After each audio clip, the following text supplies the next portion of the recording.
મેથી અને પાલકનો આ ઇન્સ્ટન્ટ હાંડવો ઉપરથી ક્રિસ્પી, અંદરથી સોફ્ટ અને એકદમ ફ્લેવરફુલ છે. ફટાફટ બની જાય છે. તો ચલો રેસીપી સ્ટાર્ટ કરીએ. કડાઈમાં એકદમ થોડું તેલ લઈને એમાં સમારેલી મેથીની ભાજી, પાલકની ભાજી અને સાથે જ થોડું સમારેલું લીલું લસણ એડ કર્યું છે. 1 મિનિટ માટે સોતે કરીને એક બાઉલમાં કાઢી લેવાનું છે અને પછી ઠંડુ કરી લેવાનું છે.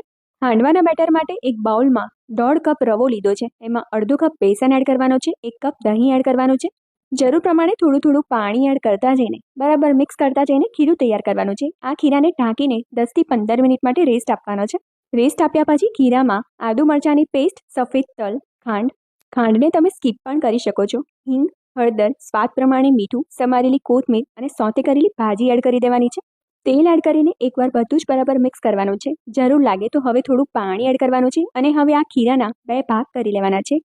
એક ભાગમાં ઈનો એક્ટિવેટ કરવા માટે એકદમ થોડું પાણી એડ કરવાનું છે. બરાબર મિક્સ કરીને હવે હાંડવાનો વઘાર તૈયાર કરીએ. તો તેલ લેવાનું છે. કડાઈમાં ડ્રાય અને સફેદ તલનો વઘાર કરીશું અને 2 થી અઢી ચમચા જેટલું હાંડવાનું ખીરું પાથરવાનું છે. ઉપરથી ફરીથી તલ સ્પ્રિંકલ કરવાના છે.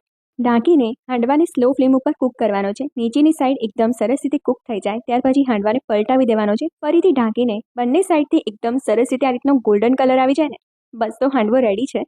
ગરમા ગરમ ચા સાથે કે ખજૂર આમલીની ચટણી સાથે કે ગ્રીન ચટણી સાથે હાંડવાને એન્જોય કરો.